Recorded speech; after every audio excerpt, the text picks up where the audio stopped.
आज हम स्टडी करेंगे क्रोमेटोग्राफी। सबसे पहला टॉपिक जो हमारे पास है जिसको हमने स्टडी करना है that is classification of chromatography.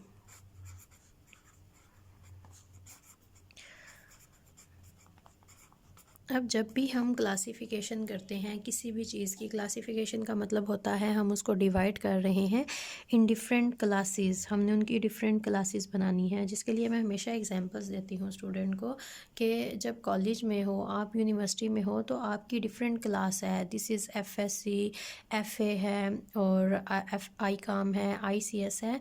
तो उन डिफरेंट क्लासेस को जो हमने क्लासिफिकेशन की जाती है, हमेशा वो किसी ना किसी बेस पे की जाती है। जैसे अगर हम एफएससी की या आईसीएस की बात करते हैं तो they are classified, they are divided into different classes on the basis of their subjects. जो साइंस को स्टडी करेंगे they will be placed into FSC. अब एफएससी की भी बात करें तो they are further classified into as FSC, medical and engineering. Base क्या है? जिनकी बायो है they will be as medical, और जिनकी मैथ है उनको हम कहते हैं इंजीनियरिंग। तो जब भी आप कहीं पर भी किसी भी क्लासिफिकेशन को स्टडी करोगे तो हमेशा क्लासिफिकेशन की होगी कोई ना कोई बेस। जब हम क्रोमेटोग्राफी की क्लासिफिकेशन की बात करते हैं तो हमारे पास जो क्लासिफिकेशन की जाती है वो की जाती है on the basis on 4 basis. हमारे पास यहाँ पर एक नहीं है बल्कि 4 बेसिस हैं जिनके अकॉर्डिंग हम डिफरेंट क्लासेस बनाते हैं। अब बारी बारी हम एक एक बेस को स्टडी करेंगे और कौन कौन सी क्रोमेटोग्राफीज़ उनके अंदर आती हैं उनको बारी बारी से हम डिस्कस कर लेंगे। अब सबसे पहले जो हमारी बेस आती है, मींस वी कैन से कि हम क्रोमेटोग्राफी की क्लासिफिकेशन करते हैं on the basis of method. You can say method और on the basis of their principle. Principle is also according to method. जिस क्रोमेटोग्राफी का जो मेथड होता है उसका वही हमारे पास होता है principle. Secondly, chromatography is also classified on the basis of different mobile phases. जब हम इनकी एग्जांपल्स डिस्कस करेंगे तो प्रॉपर क्लियर होगा कि किस तरह से क्लासिफिकेशन करते हैं। Chromatography is also classified on the basis of stationary phase and the fourth one. इसके अलावा और भी बेसिस हैं, जो मेन बेसिस हैं 4, उनको हम डिस्कस करते हैं अभी। पहला हो गया मेथड और principle, second is mobile phase, third is stationary phase and fourth one is chromatography is also classified on the basis of chromatographic bed. Chromatographic bed क्या होता है इसको हम डिस्कस करेंगे जब इसकी बारी आएगी। Chromatographic bed. अब ये हैं 4 बेसिस जिनके अकॉर्डिंग क्रोमेटोग्राफी की हम करेंगे क्लासिफिकेशन। अब सबसे पहले हम देखेंगे कि अकॉर्डिंग टू मेथड जो हमारे पास क्रोमेटोग्राफी होती है, अकॉर्डिंग टू मेथड और प्रिंसिपल क्रोमेटोग्राफी हमारे पास कितनी टाइप्स की होती हैं। तो अकॉर्डिंग टू मेथड और प्रिंसिपल जो हमारे पास क्रोमेटोग्राफीज़ हैं दे आर 4 टाइप्स और दे आर 4 क्लासेस। अब ये कौन कौन सी आती हैं हमारे पास? सबसे पहली हमारे पास होती है एडजॉर्प्शन क्रोमेटोग्राफी। नेम लिखते जाएंगे। क्रोमेटोग्राफी की फुल फॉर्म की बजाय हम सिर्फ इतना ही लिखेंगे CHR, डैट विल बी कि हमने यहाँ पर क्रोमेटोग्राफी को लिखा है। And second is partition.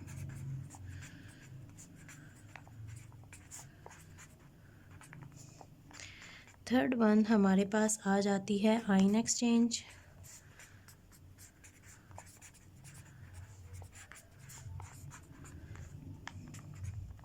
Fourth one हमारे पास आ जाती है साइज एक्सक्लूजन। जब आपसे पूछा जाए कि अकॉर्डिंग टू डिफरेंट मेथड्स हमारे पास जो क्रोमेटोग्राफी हैं वो कितनी तरह की हैं, तो दे आर 4 टाइप्स।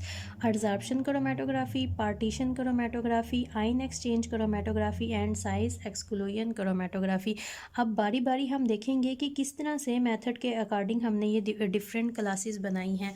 तो सबसे पहले हम डिस्कस कर लेते हैं एडजॉर्प्शन क्रोमेटोग्राफी को। तो एडजॉर्प्शन के नेम से ही आपको अंदाज़ा हो जाना चाहिए कि हमारे पास एडजॉर्प्शन क्रोमेटोग्राफी आएगी फ्रॉम एडहियर प्रॉपर्टीज़। हमारे पास एडजॉर्प्शन क्रोमेटोग्राफी में क्या होगा, जो हमारा कंपोनेंट है, सैंपल है, वो क्या करेगा, वो जो हमारे resin you can say your resin की सरफेस के ऊपर मॉलिक्यूल जो हैं वो अडज़ॉर्ब्ड हो जाएंगे, मतलब कि उसकी सरफेस के ऊपर चिमट जाएंगे। या फिर आप कह सकते हो मॉलिक्यूल्स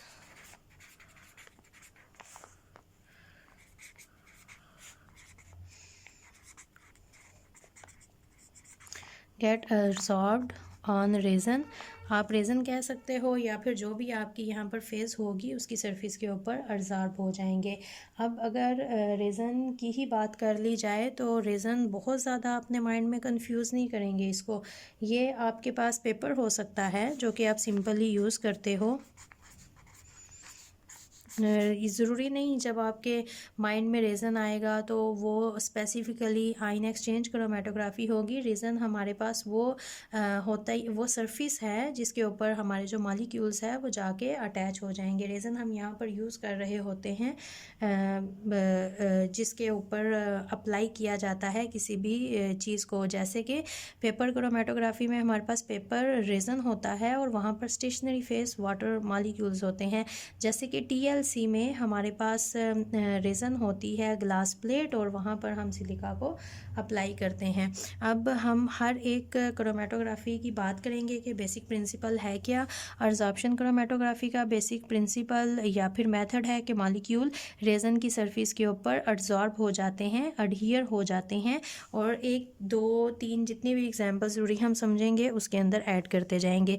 यहाँ पर अगर हम एग्जांपल ऐड करें तो इसमें हमारे पास आ जाती है HPLC, जिसको हमने आगे डिटेल में भी स्टडी करना है।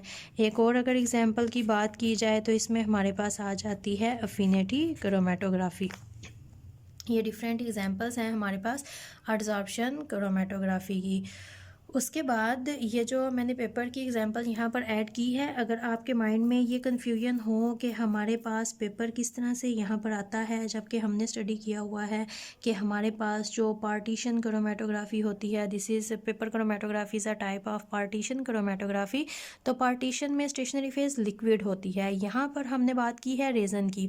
पेपर क्रोमेटोग्राफी को जब हम डिटेल में स्टडी करते हैं तो हमारे पास वहाँ पर जो पेपर होते हैं दे आर ऑफ 2 टाइप्स। एक हमारे पास सिंपल पेपर होता है जिसको हम कहते हैं वॉटमैन पेपर, उसी को यूज़ किया जाता है और स्टेशनरी फेज हमारे पास होती है उस पेपर के अंदर के लिक्विड वाटर मॉलिक्यूल्स। इसके अलावा पेपर दूसरे हमारे पास होते हैं जिनको हम कहते हैं मॉडिफाइड पेपर्स। हमारे पास वही पेपर होता है वॉटमैन, लेकिन उसके ऊपर अगर we want to modify different तरह के केमिकल्स उसके ऊपर अप्लाई किए जाते हैं। जब पेपर क्रोमेटोग्राफी डिटेल में स्टडी की थी तो वहाँ पर बहुत ज़्यादा डिटेल में मैंने बताया था कि मॉडिफाइड पेपर्स हमारे पास कौन से होते हैं। डिफरेंट कोटिंग की जाती है पेपर के ऊपर, पेपर को मॉडिफाई किया जाता है। पेपर हमारे पास 3 तरह के होते हैं। अगर पेपर को ही हम थोड़ा सा डिटेल में डिस्कस करें ताकि आपको कन्फ्यूजन ना हो। पेपर एक हमारे पास होते हैं सिंपल पेपर्स, दूसरे पेपर हमारे पास होते हैं हाइड्रोफोबिक, थर्ड टाइप हमारे पास आती है हाइड्रोफिलिक और फोर्थ भी रखी जाती है जिनको हम कहते हैं अदर। इन तीनों के अलावा जो भी होंगे वो हमारे पास आएंगे फोर्थ कैटेगरी में। थोड़ा सा पेपर को डिस्कस करते हैं इससे पहले, अगर नहीं भी आपको नॉलेज इसके बारे में तो आपके माइंड में क्लियर हो जाएगा। अब पेपर आपके पास 4 तरह का होता है। सिंपल पेपर है, सिंपल पेपर के बारे में आपको पता है डैट इज़ वॉटमैन पेपर। कोई भी उसके ऊपर चीज़ अप्लाई नहीं की जाती। वहाँ की जो स्टेशनरी फेज है that is liquid water molecules, वो पार्टीशन में आता है आपके पास। दूसरा आपके पास आता है hydrophobic, and phobic means repulsion, वो जो पानी को रिपेल करेंगे। तीसरे आपके पास आते हैं हाइड्रोफिलिक, फिलिक मीन अट्रैक्शन, वो जो पानी को अट्रैक्ट करेंगे। और इन तीनों के अलावा चौथे हमारे पास आते हैं अदर। अब हाइड्रोफोबिक पेपर्स हमारे पास कौन से होते हैं? हाइड्रोफोबिक पेपर्स हमारे पास वो वाले होंगे जहाँ पर पेपर के अंदर के जो OH ग्रुप होते हैं उन OH ग्रुप की हम करवा देते हैं एसिटाइलेशन। एसिटाइलेशन का मतलब होता है कि पेपर के ऊपर जो हमारे पास एसिटाइल ग्रुप होते हैं उनको हम यहाँ पर कर देते हैं अप्लाई। और ये वाला पेपर ज़्यादातर यूज़ किया जाता है रिवर्स फेज क्रोमेटोग्राफी के लिए।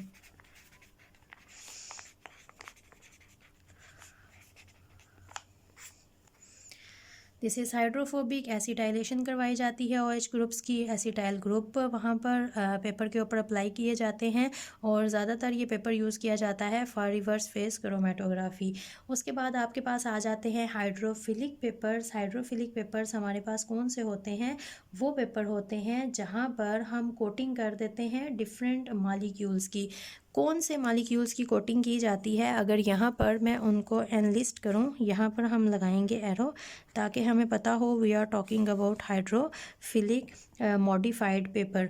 तो या तो हम यहाँ पर ऐड कर देते हैं मेथनॉल, पेपर को डिप किया जाता है मेथनॉल सोल्यूशन में तो ऑटोमेटिकली मेथनॉल ग्रुप ऐड हो जाएंगे, हाइड्रोजन बॉन्डिंग वाटर के साथ डिवेलप करेंगे। या फिर यहाँ पर अप्लाई किया जाता है फॉर्मामाइड ग्रुप को। इसके अलावा या फिर यहाँ पर अप्लाई किए जाते हैं ग्लाइकोल ग्रुप्स यहाँ पर, या फिर ऐड कर दिए जाते हैं ग्लाइऑक्सल्स ग्रुप। अब मेथनॉल, अगर इनके फार्मूलाज लिखें आपको तो methanol is the simple that is CH3OH। इसके अलावा जो आपके पास फॉर्मामाइड होता है डैट इज़ CH3NO। उसके बाद ग्लाइकोल आपको पता है ये आपके पास होती है एक डाईओल, मतलब कि 2 OH group. Alcohol, OL stand for alcohol, alcohol का OL लगाया जाता है और डाई का मतलब 2 का मतलब है यहाँ पर 2 OH ग्रुप प्रेजेंट होंगे। और जो डाईओल आपके पास होती है, आप इसको अगर क्लोज करके लिखोगे it will be like this. अगर ओपन करके लिखोगे CH OH and OH, bond count करोगे यहाँ पर ये 2 हैं, 2 आ जाएंगे, 2 3 4, 2 3 4, सबके बॉन्ड हो जाएंगे यहाँ पर कंप्लीट। ये जो आपके पास है दिस इज़ अ ट्राईओल। ट्राईओल को आप इस तरह से नहीं लिख सकते, दिस विल बी CH2CH2। एक OH ग्रुप यहाँ पर आएगा, एक OH ग्रुप यहाँ पर आएगा और एक OH ग्रुप आ जाएगा यहाँ पर। फिर भी अगर आपको कोई कन्फ्यूजन हो तो आप डायरेक्टली मेरे से पूछ सकते हो। हाइड्रोफिलिक में अभी आप देख सकते हो यहाँ पर वो सारे ग्रुप ऐड किए गए हैं जो कि अपने ऊपर पार्शियल चार्जेस कैरी करते हैं वाटर के साथ इजीली। ये सब के सब, ये चारों के चारों हाइड्रोजन बॉन्डिंग डेवलप कर लेंगे। तो मॉडिफाइड हाइड्रोफिलिक पेपर्स वो होते हैं जिनके ऊपर कोटिंग की जाती है या मेथनॉल की या फॉर्मामाइड की, ग्लाइकोल की या फिर ग्लाइऑक्सल की। और अदर हमारे पास कौन से आते हैं, ये हमारे पास हो गया नंबर 1, ये हो गया नंबर 2, ये हमारे पास हो गया नंबर 3, नंबर 4 हमारे पास वो हैं जिनमें हमने इम्प्रेगनेशन का मतलब होता है किसी भी चीज़ की ऊपर कोटिंग करना। या तो हम इनके ऊपर अप्लाई कर देते हैं सिलिका जैसे हम TLC में बनाते हैं, या फिर एलुमिना, या फिर इसके अलावा आयन एक्सचेंज रेजन भी अप्लाई किए जाते हैं। ये मैंने एक पेपर की बात की है, ये ज़रूरी नहीं कि ये पेपर सारे के सारे एब्जॉर्प्शन में होंगे। डिफरेंट पेपर्स होते हैं, पेपर को मैंने यहाँ पर डिस्कस किया है। और हमारे पास एब्जॉर्प्शन क्रोमेटोग्राफी वो होती है जहाँ पर मॉलिक्यूल रेजन के ऊपर आके एब्जॉर्ब हो जाते हैं, अटैच हो जाते हैं। इसमें HPLC, अफिनिटी क्रोमेटोग्राफी, इसके अलावा और भी बहुत सी क्रोमेटोग्राफीज़ हमारे पास आती हैं। तो ये थोड़ा सा इंट्रोडक्शन पेपर का था, साथ था एब्जॉर्प्शन क्रोमेटोग्राफी का। अगर सिंपल पेपर की भी बात की जाए तो सिंपल पेपर भी हमारे पास डिफरेंट तरह के होते हैं, डिफरेंट ग्रेड्स के होते हैं। और ग्रेड कहा जाता है अकॉर्डिंग टू पोर साइज़ का। तो डिफरेंट पोर्स के अकॉर्डिंग डिफरेंट क्रोमेटोग्राम पेपर्स होते हैं। And that is I think all about paper. Resin आपके पास पेपर भी हो सकता है, ग्लास प्लेट भी हो सकती है, वो कोई भी सरफेस होगी जिसके ऊपर हम कोटिंग करते हैं, that is known as resin. Stationary phase की कोटिंग की जाती है उसके ऊपर। तो सेकंड हमारे पास आ जाती है पार्टीशन क्रोमेटोग्राफी। अब हमने जो यहाँ पर क्लासिफिकेशन की है on the basis of principle की है, on the basis of method की है। तो हमारे पास जो पार्टीशन क्रोमेटोग्राफी है, एक्चुअली यहाँ पर जो हमारे पास सेपरेशन होती है that is based on solubility. अब सॉल्युबिलिटी पे ये किस तरह से बेस करती है, जो हमारे पास पार्टीशन क्रोमेटोग्राफी होती है, इन पार्टीशन क्रोमेटोग्राफी जो हमारा सैंपल है, मतलब कि जो हमारा कंपोनेंट है, sample is partitioned between stationary phase and mobile phase, मतलब हमारे पास स्टेशनरी फ़ेज़ और मोबाइल फ़ेज़ की भी अगर बात की जाए तो जो हमारे पास यहाँ पर स्टेशनरी फ़ेज़ होगी वो हमारे पास होगी लिक्विड, और जो हमारे पास मोबाइल फ़ेज़ होगी, मोबाइल फ़ेज़ भी हमारे पास होगी लिक्विड, मतलब कि हमारे पास सॉल्वेंट, जो कि यूजुअली सॉल्वेंट ही होता है। कौन सा सॉल्वेंट होता है? That is buffer solution, you can से बफर सॉल्वेंट। आपके पास जो स्टेशनरी फ़ेज़ और मोबाइल फ़ेज़ होते हैं, मोबाइल फ़ेज़ लिक्विड हो सकती है या फिर आपके पास हो सकती है गैस, कभी भी सॉलिड नहीं होती, वो आगे हम जाके उसको फर्दर बात करेंगे। पार्टीशन में स्टेशनरी फ़ेज़ और मोबाइल फ़ेज़ यूजुअली दोनों लिक्विड ही होती हैं। तो आपके पास जो इसका बेसिक प्रिंसिपल है, the separation is based on solubility, क्योंकि जब आपके पास दोनों मोबाइल फ़ेज़ और स्टेशनरी फ़ेज़ लिक्विड हैं तो जो आपका सैंपल होता है, कंपोनेंट होता है, that will be partition between stationary phase and mobile phase. तो अब जिसके साथ जितनी अफिनिटी शो करेगा, अफिनिटी मीन आपका कंपोनेंट अगर स्टेशनरी फेज़ के साथ ज़्यादा सॉल्युबिलिटी, ज़्यादा अफिनिटी शो करता है तो फिर वो अपवर्ड मूव नहीं करेगा, वो स्टेशन हो जाएगा, वो स्टॉप हो जाएगा। और अगर आपका जो कंपोनेंट है, सैंपल है, वो मोबाइल फेज़ के साथ ज़्यादा सॉल्युबिलिटी, ज़्यादा अफिनिटी शो करता है तो फिर वो अपवर्ड मूव करेगा, वो मोबाइल हो जाएगा और मूवमेंट शो करेगा।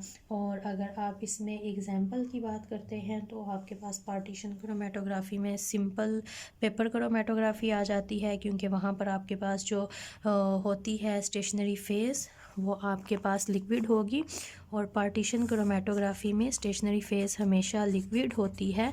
अब स्टेशनरी फेज़ लिक्विड कैसे होती है, इसको हमेशा आपके पास एक सपोर्ट करेगी सॉलिड सरफेस। जैसे पेपर क्रोमेटोग्राफी में पेपर आपके पास सॉलिड होता है, उसके अंदर इंट्रैप्ड वाटर मॉलिक्यूल्स होते हैं and they will act as a liquid.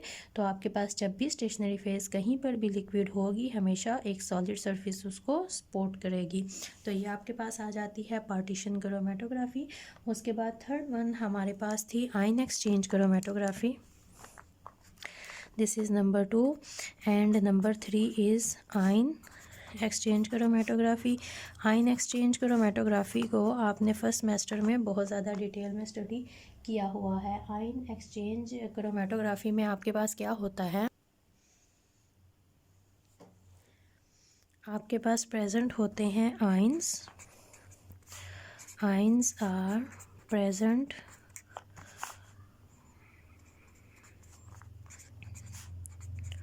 On resin. Resin यहाँ पर स्मॉल बीड्स होते हैं, सॉलिड स्मॉल बीड्स लिए जाते हैं, उनके ऊपर आयंस प्रेजेंट होते हैं। तो आयन एक्सचेंज क्रोमेटोग्राफी में आपके पास क्या होता है, ions are present on resins. उसके अलावा आपके पास क्या होता है, other ions replace them and get attached। Ion exchange chromatography first semester में बहुत डिटेल में स्टडी की हुई है आपने, सारा मेथड, इसका सारा प्रिंसिपल अगर वो याद हो तो आपके पास क्या होता है, इस तरह से कॉलम होंगे, कॉलम्स के अंदर इस तरह से स्मॉल स्मॉल आपके पास होते हैं बीड्स, उन बीड्स के ऊपर आपके पास प्रेजेंट होते हैं इस तरह से चार्जेस। अब जब आपके पास यहाँ पर अदर कंपोनेंट्स आते हैं तो वहाँ से इस चार्ज को रिमूव करते हैं और खुद इसकी सरफेस के ऊपर, इसकी जगह के ऊपर इस बीड के साथ, इस रेजन के साथ आके हो जाते हैं attach. This is principle of ion exchange chromatography. The principle is ions are present on the resins, other ions will replace them and get attached on their surface. अब एग्जांपल आयन एक्सचेंज क्रोमेटोग्राफी आपके पास simple इसकी example आती है, जितने भी आपके पास charge particles हैं और क्रोमेटोग्राफीज रिलेटेड टू चार्ज पार्टिकल्स, वो आपके पास सारी की सारी आती है आयन एक्सचेंज में। इसके नेम से ही आपको आइडिया हो जाएगा कि आयंस आके दूसरे आयंस को करेंगे रिप्लेस। केटाइन को रिप्लेस करता है, जिनको हम केटाइन एक्सचेंजर्स कहते हैं। ए9 को एक्सचेंज करता है, जिसको हम ए9 एक्सचेंजर्स कहते हैं। और नंबर 4 लास्ट वन आपके पास आ जाती है, डैट इज़ साइज एक्सक्लूजन। अब साइज़ एक्सक्लूजन की अगर बात की जाए तो इसके नेम से ही आपको पता चल जाएगा, this chromatography is related to size. हम कहते हैं कि हमारे पास सेपरेशन, अगर हम इसके प्रिंसिपल की बात की जाए तो इन size exclusion chromatography separation is based on size. किसका साइज़? हमारे कंपोनेंट का, पार्टिकल का साइज़। और इसमें जो हमारे पास एग्जांपल आती है that is gel permeation chromatography. ये हमारे पास आ जाती है साइज़ एक्सक्लूजन में। पार्टिकल के साइज़ के अकॉर्डिंग सेपरेशन होती है स्टेशनरी और मोबाइल फेज़ में। और एग्जांपल हमारे पास आती है जेल परमिएशन क्रोमेटोग्राफी। अगर सिलेबस में हुई तो इसको स्टडी करेंगे, अदरवाइज़ नेक्स्ट कहीं पर जाके आप इसको करोगे स्टडी। अब ये हमारी पहली बेस थी जिसको हम कहते हैं मेथड या प्रिंसिपल। इसके according chromatographies are of 4 types: absorption, then partition, then ion exchange and last one is size exclusion. ये प्रिंसिपल की बेस पे सबको हमने क्लासीफाई किया है। तो बेसिक इनके प्रिंसिपल क्या हैं? अगर अब्जॉर्प्शन की बात की जाए तो molecules get absorbed on the surface of the resin. उसके बाद अगर पार्टीशन की बात की जाए तो पार्टीशन हमारे पास है sample is partition between mobile phase and stationary phase. अगर आयन एक्सचेंज के प्रिंसिपल की बात की जाए तो ions are present on resins, other ions replace them and get attached. अगर साइज एक्सक्लूजन की बात की जाए तो separation is based on size. इनके हो गए प्रिंसिपल।